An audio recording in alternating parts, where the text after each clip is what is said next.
नमस्कार दोस्तों, स्वागत है आपका इंडियन एपिक चैनल पर, जहां हम आपको भारतीय पौराणिक कथाओं, इतिहास और संस्कृति की सबसे अद्भुत और रहस्यमयी कहानियां सुनाते हैं। आज हम आपको लेकर चलेंगे कुंभ मेले की शुरुआत और उससे जुड़े उन रहस्यों की ओर जिन्हें सुनकर आप हैरान रह जाएंगे। अगर आपको हमारी कहानियां पसंद आती हैं तो हमारे चैनल इंडियन एपिक को सब्सक्राइब करें और इस वीडियो को लाइक जरूर करें। साथ ही घंटी का बटन दबाना न भूलें ताकि आप हमारी हर नई और रोचक कहानी सबसे पहले देख सकें। तो चलिए बिना समय गंवाए शुरू करते हैं आज की यह अद्भुत और रहस्यमयी कहानी, कुंभ मेले की शुरुआत और इतिहास का रहस्य। कुंभ मेले की रहस्यमयी शुरुआत और इतिहास। कुंभ मेला, जिसे दुनिया का सबसे बड़ा धार्मिक और आध्यात्मिक आयोजन माना जाता है, न केवल एक परंपरा है बल्कि इसमें अनगिनत रहस्यमयी और रोचक कथाएं छुपी हुई हैं। यह मेला हर 12 साल में 4 स्थानों पर आयोजित होता है: हरिद्वार, प्रयागराज, उज्जैन और नासिक। लेकिन क्या आपने कभी सोचा है कि इस मेले की शुरुआत कैसे हुई और इसके पीछे की पौराणिक और ऐतिहासिक कहानियां क्या हैं? चलिए इस रहस्यमयी सफर को समझते हैं। समुद्र मंथन की कहानी और कुंभ मेला। कुंभ मेले की शुरुआत की कहानी समुद्र मंथन से जुड़ी हुई है। यह कथा हिंदू पौराणिक ग्रंथों में वर्णित है। जब देवताओं और असुरों के बीच अमृतत्व का रस को लेकर विवाद हुआ तो समुद्र मंथन का निर्णय लिया गया। मंथन के दौरान समुद्र से 14 अद्भुत रत्न निकले, जिनमें से एक अमृत का कलश था। अमृत के इस कलश को लेकर देवताओं और असुरों के बीच संघर्ष हुआ।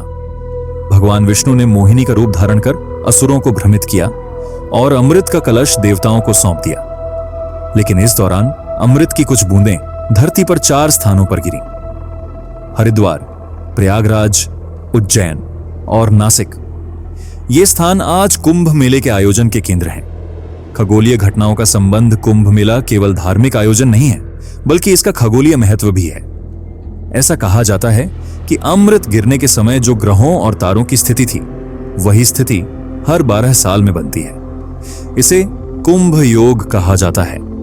जब सूर्य, चंद्रमा और बृहस्पति विशेष स्थिति में होते हैं तो इन स्थानों के जल में अद्वितीय शक्तियां आ जाती हैं। माना जाता है कि इन जल स्रोतों में स्नान करने से पापों का नाश होता है और मोक्ष की प्राप्ति होती है। लेकिन क्या यह केवल मान्यता है या इसके पीछे कोई वैज्ञानिक कारण भी है? यह आज भी एक रहस्य बना हुआ है। वेनसांग का उल्लेख। कुंभ मेले का पहला ऐतिहासिक उल्लेख 7वीं शताब्दी में मिलता है। चीनी यात्री वेनसांग ने अपनी यात्रा के दौरान प्रयागराज में एक विशाल मेले का वर्णन किया है। वह इस आयोजन की भव्यता और धार्मिक महत्व से काफी प्रभावित हुए थे। उनका वर्णन इस बात का प्रमाण है कि कुंभ मेला सदियों से भारतीय संस्कृति का अभिन्न हिस्सा रहा है। नागा साधुओं का रहस्य। कुंभ मेले का एक प्रमुख आकर्षण नागा साधु होते हैं। यह साधु अक्सर नग्न अवस्था में रहते हैं और अपने शरीर को राख से ढकते हैं। उनके बारे में कहा जाता है कि वे अद्भुत साधना करते हैं और गुप्त विद्याओं के जानकार होते हैं। कौन हैं ये नागा साधु और ये कहां से आते हैं? यह आज भी एक रहस्य है। कुछ लोग मानते हैं कि ये हिमालय की गुफाओं में तपस्या करते हैं और कुंभ मेले के दौरान अपनी साधना को सार्वजनिक रूप से प्रदर्शित करते हैं। उनका शाही स्नान मेले का एक प्रमुख आकर्षण होता है। कुंभ मेले का जल और विज्ञान। कुंभ मेले के दौरान इन स्थानों के जल में अद्भुत गुण पाए जाते हैं।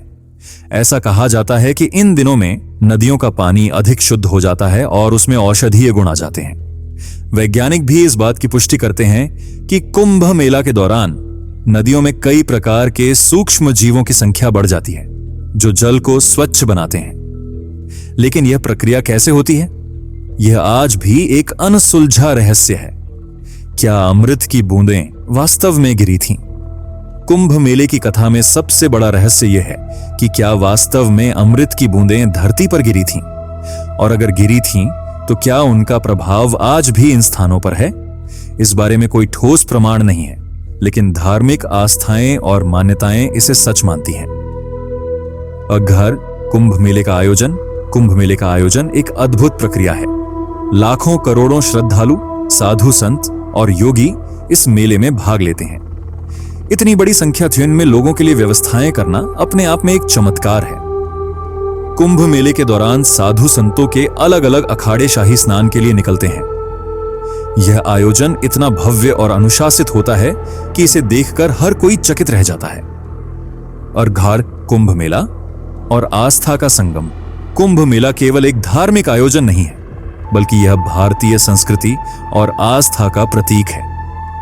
यह आयोजन हमें हमारी प्राचीन धरोहर और परंपराओं से जोड़ता है, लेकिन कुंभ मेले से जुड़े कई सवाल आज भी अनुत्तरित हैं। जैसे, क्या अमृत वास्तव में मौजूद था? खगोलीय घटनाओं का प्रभाव कैसे पडिडिस्ता है? नागा साधुओं की शक्तियों का रहस्य क्या है? निष्कर्ष, कुंभ मेला न केवल एक धार्मिक आयोजन है, बल्कि यह विज्ञान, खगोल शास्त्र और आध्यात्मिकता का अद्भुत संगम है। यह हमारी आस्था, विश्वास और परंपराओं का प्रतीक है। इस मेले की कहानी हमें सिखाती है कि हमारी संस्कृति कितनी समृद्ध और रहस्यमयी है। तो अगली बार जब आप कुंभ मेले में जाएं, तो इसे केवल एक धार्मिक आयोजन के रूप में न देखें, बल्कि इसके पीछे छुपे रहस्यों और कथाओं को जानने की कोशिश करें। तो दोस्तों, मिलते हैं अगली कहानी में एक और रहस्यमयी और रोचक किस्से के साथ। तब तक के लिए हर हर महादेव, जय श्री राम।